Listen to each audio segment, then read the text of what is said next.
RTCI nous réunit. Midi 35 sur RTCI, nous avons l'honneur et le plaisir de recevoir Patrice Bergamini, ambassadeur de l'Union européenne en Tunisie. Bonjour. Bonjour. Très heureux de vous recevoir et puis très heureux de constater avec l'opinion publique tunisienne que vous êtes un ambassadeur qui circule beaucoup dans le pays. Vous avez visité Sfax en mission, en rencontre de la jeunesse. Vous avez également lancé avec notre chef du gouvernement et également avec de hauts représentants de l'Union européenne un grand projet du côté de Bizerte. Absolument. D'abord, merci de l'invitation. L'honneur et le plaisir sont pour moi aujourd'hui. Merci infiniment. Je suis très heureux d'être sur votre radio.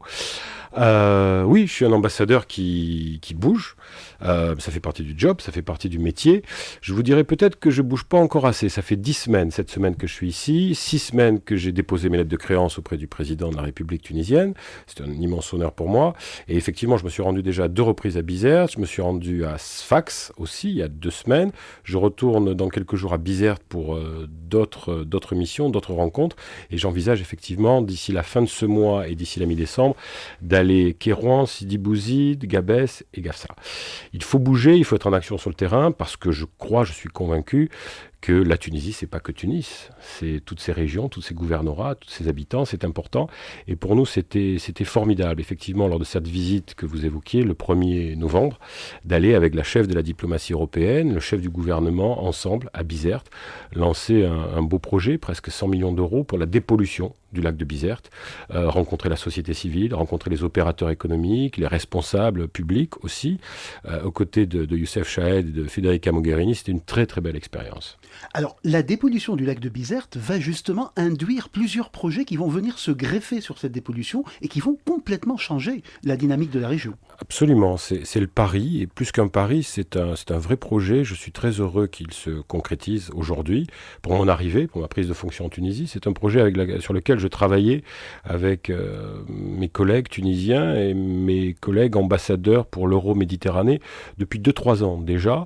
Le projet était très avancé, mais nous attendions une visite emblématique, symbolique, qui permette un affichage résolu, parce qu'en jeu, effectivement, au-delà de l'enveloppe, 91 millions d'euros exactement pour la dépollution du lac, qu'est-ce qui est en jeu ? La reconversion industrielle de certaines activités économiques à Bizerte, qui vont donc des activités traditionnelles jusqu'à l'aquaculture, la pêche, le tourisme vert, avec au cœur de tout cela de la formation professionnelle et donc de la création d'emplois et surtout de la création d'emplois pour les jeunes. Le site qui accueille la gestion du projet est à quelques dizaines de mètres en face de l'université technologique de Bizerte, de l'ISET, Bizerte, qu'on est allé visiter. Moi-même, j'y suis allé déjà 2 fois, mais aussi sur le site du pôle de compétitivité consacré aux activités agroalimentaires de Bizerte. Donc vous voyez, la narrative, la séquence est très vaste, et à la fin des fins, ce projet, on a estimé, je pense que les chiffres ne sont pas optimistes, ils sont réalistes, ils ne sont pas naïfs, plusieurs dizaines de milliers d'emplois à la clé sur les 5 prochaines années sont en jeu et vont être créés grâce à ce projet. Et d'ailleurs, lorsque vous visitiez Sfax récemment, c'était un autre objectif, peut-être celui d'écouter. Et cela permet également d'évaluer les besoins, notamment ceux de la jeunesse. Vous ouvrez également une perspective sur cet axe-là. Absolument. La jeunesse, on va y revenir, je crois, durant votre émission. Elle est au cœur de l'action de l'Europe, des Européens, l'Union européenne. Elle est au cœur de mon mandat pour ces 4 prochaines années, parce que la jeunesse tunisienne est une jeunesse formidable. Je la rencontre, je la connais bien. Je ne suis pas à mon premier séjour en Tunisie. Pour moi, c'est un retour ici. J'étais en poste il y a plus de 20 ans. Et cette jeunesse tunisienne a fait des choses formidables et va continuer de faire des choses formidables. Et nous considérons à Bruxelles, avec tous les Européens, que la jeunesse est un intérêt stratégique mutuel entre la Tunisie et l'Europe. Et effectivement, lors de ma visite à Sfax il y a quelques semaines, j'ai rencontré beaucoup de jeunes étudiants, de jeunes artistes aussi. Là encore, il y avait une composante économique, la création d'emplois, la formation professionnelle. J'étais avec le ministre de l'Emploi et du Commerce pour ouvrir un bureau régional de la Banque européenne de reconstruction et de développement, une nouvelle antenne régionale avec un programme d'appui de presque 30-40 millions de dinars sur les 2-3 prochaines années pour accompagner, aider plus de 400-500 petites et moyennes entreprises, donc des structures quasi familiales, 10-15 employés, dans le management, dans la définition de meilleurs critères de packaging, de management, d'exportation au niveau local, sublocal, régional, pour les accompagner dans cette quête d'exportation, de développement, de croissance, de relance économique. Et toujours avec, au cœur de cela, encore une fois, la formation professionnelle, l'emploi des jeunes. Alors, sur une échelle plus large, le soutien de l'Union européenne à la Tunisie ne s'est jamais démenti depuis la Révolution, et il s'agit d'enveloppes très conséquentes qui vont se maintenir, nous l'espérons. Et oui, c'est la bonne nouvelle, à croire que les bonnes fées se sont penchées sur mon cas, puisque le jour même où je remettais mes lettres de créance à Carthage, au palais présidentiel, au président de la République, le 29 septembre, j'étais en mesure d'annoncer le doublement de l'aide, des dons, des subventions européennes à la Tunisie. Comme vous l'avez bien dit, la Tunisie a toujours pu compter sur l'Union européenne dès les premiers jours de la Révolution, à partir de 2011. Aujourd'hui, je dirais, la Tunisie a encore davantage changé. La transition politique s'achève, est en train de s'achever, c'est une vraie démocratie. J'en suis convaincu. Certains vont me reprocher d'être trop optimiste, mais je suis de ceux qui sont convaincus que la démocratie tunisienne est forte, elle est vibrante, elle est là, et qu'il n'y a personne qui sera capable de faire rentrer le génie de la démocratie dans sa bouteille. Ce ne sera pas possible. Ici, c'est un cas unique, c'est un modèle. Aujourd'hui, le défi, il est ailleurs, c'est la transition socio-économique. On va en parler là aussi, je suppose. Et pour accompagner le gouvernement de M. Chahed, toute l'équipe, tous ces ministres qui sont en charge pour mettre en œuvre ces réformes depuis quelques semaines, 2 mois, 3 mois maintenant, l'Union européenne a décidé de se ranger encore plus résolument, de façon plus déterminée, aux côtés du gouvernement tunisien pour surmonter tous les obstacles de la transition socio-économique.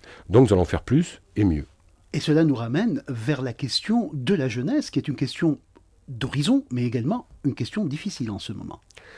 Absolument, absolument, mais plusieurs petites choses, puisqu'on est là pour quelques instants pour discuter ensemble. C'est vrai, on le sent, et c'est pas à moi à dire cela, moi qui viens d'arriver, même si j'ai toujours travaillé avec la Tunisie, en Tunisie, durant ces 25 dernières années, avec mes différentes missions ici. Il y a un phénomène qui n'est pas que propre à la Tunisie. Quelle société, de quel pays, sur n'importe quel continent, aurait la possibilité de dire « ma jeunesse, tout va bien, il n'y a pas de frustration, il n'y a pas d'inquiétude ». Non, la jeunesse, par définition, c'est un moment particulier de la vie, avec son lot d'espoir, son lot de frustration, son lot d'inquiétude, d'interrogation. Et en Tunisie, comme partout ailleurs. Ce qu'il y a ici aussi, moi qui me frappe pour le diplomate que je suis, qui revient en Tunisie après mon premier poste dans les années 90, c'est que je vois cette jeunesse tunisienne qui est pleine d'espoir et pleine d'appétit. Il y a d'immenses difficultés, d'immenses frustrations, avec des menaces, bien évidemment, mais presque comme partout ailleurs, au jour d'aujourd'hui. Mais ce qui me frappe aujourd'hui, ce sont les belles histoires que je vois. Des jeunes qui sont revenus à partir de 2012, 2013 en Tunisie, après avoir fait des études au Canada, aux États-Unis, en Europe, qui veulent rester ici, vivre ici, s'épanouir ici, et qui demandent, pour ce faire, à en avoir les moyens. Donc l'enjeu, il est là. L'enjeu, il est comprendre les aspirations, les frustrations, mais comprendre surtout cet appétit et cet espoir. Et c'est là la vraie difficulté, parce que c'est pas gagné, c'est pas facile. D'autres gouvernements, dans d'autres pays, dans d'autres circonstances tout aussi historiques, ont pu échouer d'une certaine manière. Là, moi, je suis de ceux, là, encore une fois, qui sont convaincus que ça va marcher en Tunisie, parce que la jeunesse que je rencontre, malgré, encore une fois, toutes les difficultés, a cet appétit, cette soif de vivre. Très bien. Il y a aussi cette question difficile de la décentralisation, de la déconcentration des pouvoirs, qui pose un enjeu important à la Tunisie, et je pense que nous pouvons profiter des expériences européennes en la matière. Absolument.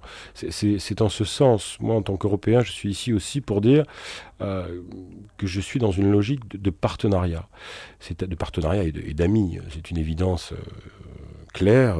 Tunisie-Europe, c'est plus qu'une relation d'amitié nourrie par l'histoire, la géographie, les sociétés, les individus, les hommes, les femmes, mais surtout se nourrir des 2 rives de la Méditerranée, des expériences, des difficultés, des échecs, des enjeux. La décentralisation, la déconcentration aussi, ce sont l'avers et le revers d'une même réalité, font partie du projet de réforme, des réformes déjà engagées par M. Chahed. C'est fondamental. Nous disions au début de notre discussion ce matin, la Tunisie, ce n'est pas que Tunis, ce n'est pas que le Grand Tunis.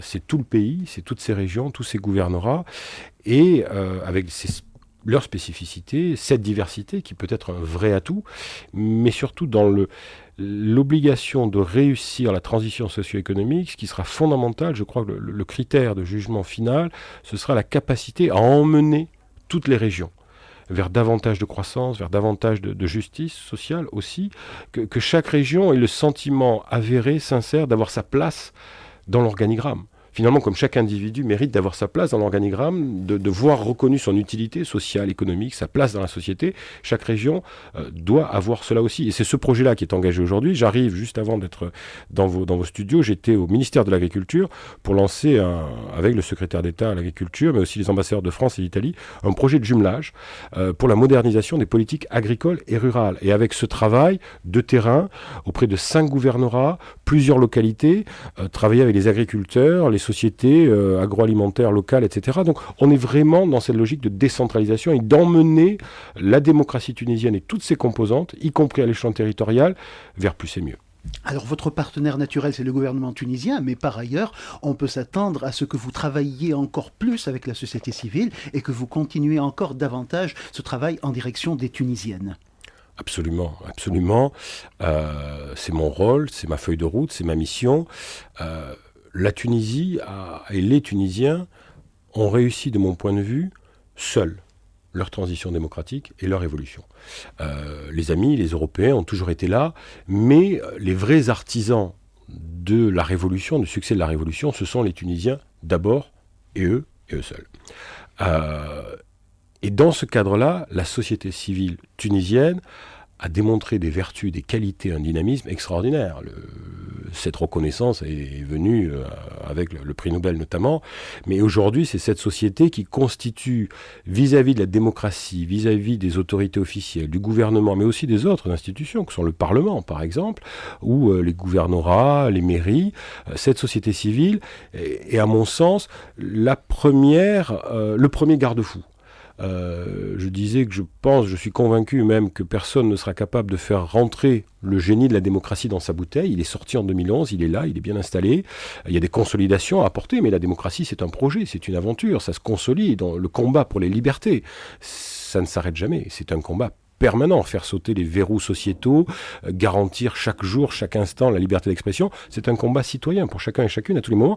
Et dans ce cadre-là, la société civile tunisienne est fondamentale. Donc elle fait partie, ces acteurs, ces actrices font partie de mes interlocuteurs quasi quotidiens.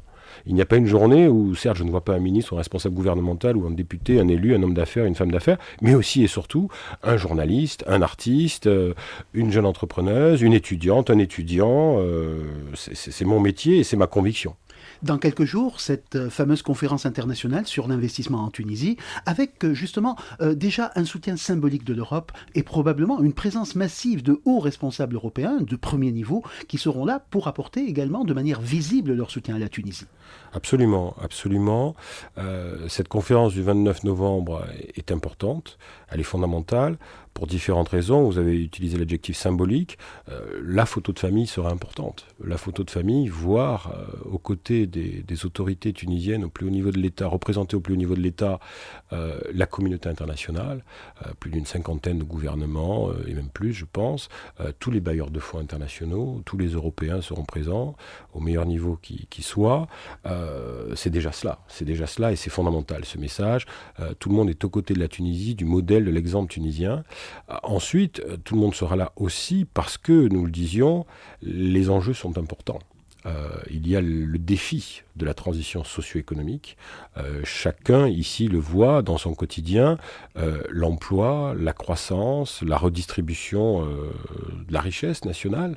Ce sont des vrais dossiers, des vraies difficultés, des vrais enjeux. Il faut de l'argent. Il faut la relance, il faut la croissance économique pour ce partage de la richesse. Et c'est comme cela qu'on va aller de l'avant. Et c'est l'objectif de cette conférence avec le deuxième jour, le 30 novembre, le volet investissement privé. Avec, hier j'étais au ministère des Affaires étrangères, avec le ministre des Affaires étrangères, mais aussi le ministre de la Coopération internationale et du Développement, pour préparer dans le cadre du format du G7, avec les 7 ambassadeurs du G7, la mise au point des derniers détails de cette conférence, la participation des investisseurs privés est fondamentale, avec de grandes compagnies, des PME européennes, internationales, qui viennent investir en Tunisie, qui viennent réinvestir en Tunisie. C'est cela dont la Tunisie a besoin, c'est ce qu'elle mérite, parce que, encore une fois, il y a cette expérience extraordinaire en cours. Excellence Patrice Bergamini, les Tunisiens sont inquiets pour le tourisme. Existe-t-il des indices pour une levée des restrictions au niveau des États européens? Bien entendu, l'Union européenne est au-dessus de ces structures, mais il doit y avoir des indices en ce moment. Il y a des indices. Récemment, un gouvernement européen, le gouvernement espagnol, a décidé il y a 3 ou 4 semaines de réviser son avis de conseil aux voyageurs et de recommander de venir ici. Mon collègue, l'ambassadeur de France ici, notamment encore la semaine dernière avec le Premier ministre de la République française, lorsqu'il accueillait le chef du gouvernement tunisien, ont tous souligné combien il fallait revenir en Tunisie. C'est fondamental pour l'économie, pour l'industrie touristique tunisienne.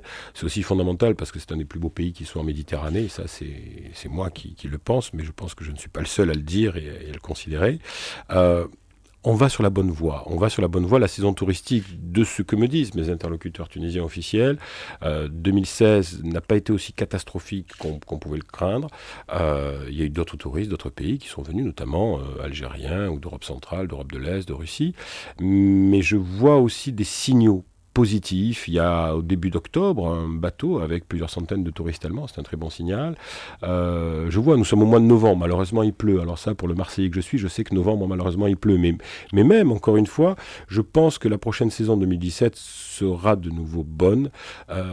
Parce que s'il y a eu ce qui s'est passé en 2015, tout le monde en est conscient, mais tout le monde est aujourd'hui conscient du fait que s'il y a une menace, pour appeler un chat, elle est présente partout. Elle est présente partout. Regardez ce qui s'est passé l'été dernier en France, à Nice, ce qui s'est passé avant dans notre capitale, il y a plus longtemps encore, en Europe, au début des années 2000, en Espagne, en Angleterre, etc. Toutes ces tragédies ont un impact direct sur le tourisme, mais au-delà des qualités d'accueil de la Tunisie et de sa capacité d'accueil de ses industries hôtelières, etc., il y a, je crois, et c'est bon de le dire aujourd'hui, et que ce soit moi qui le dise en tant qu'ambassadeur de l'Union européenne, d'énormes progrès qui ont été accomplis par les forces de sécurité tunisiennes depuis les tragédies de Sousse ou du Bardo. Le meilleur exemple a été la réaction des forces de sécurité de l'armée tunisienne lors de l'attaque de Ben Gardan. Il y a une vraie résilience des forces de sécurité tunisiennes qui est démontrée, qui est prouvée aujourd'hui et qui est reconnue par les gouvernements européens, par leurs représentants, les ambassadeurs ici avec lesquels j'échange régulièrement sur ces questions de sécurité me le confirment, l'ambassadeur d'Angleterre, d'Italie, de France, l'ambassadeur américain aussi.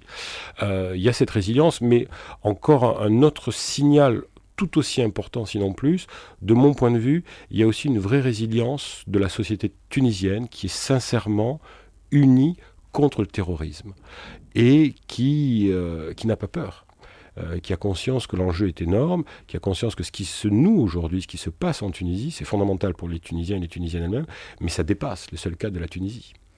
Effectivement, Excellence, une dernière question. Les tendances sont au vert, effectivement, mais elles induisent aussi un partenariat structurel, essentiel, fondamental avec l'Union européenne, et cela plaide dans cette direction, aussi bien votre action que les synergies avec notre gouvernement. Absolument. La relation entre Bruxelles et Tunis, entre la Tunisie, l'Union européenne et les 28 pays de l'Union européenne, elle est unique. Elle est unique. Durant ces 20 et quelques années de carrière diplomatique, j'ai fait, comme on pourrait dire, mon tour de Méditerranée. J'ai travaillé et visité dans tous les pays méditerranéens, mais aussi du monde arabe. Il y a cette relation unique avec la Tunisie, qui est particulière, qui est historique et qui est, je dirais, Madame Mogherini, lorsqu'elle est venue et qu'elle a été reçue par le président Haït Essebsi et le chef du gouvernement au début novembre, tous les trois ont considéré, ont affiché, ont affirmé que c'est une relation stratégique. C'est-à-dire c'est une relation globale qui incluait différents aspects humains, politiques, économiques, commerciaux, culturels, historiques, au niveau de la société civile, au niveau des forces de sécurité. Cette relation est unique parce qu'elle est stratégique. Excellence Patrice Bergamini, merci de nous avoir accordé cet entretien, d'avoir pris sur votre calendrier très chargé et d'être venu nous voir au studio 1 de RTC.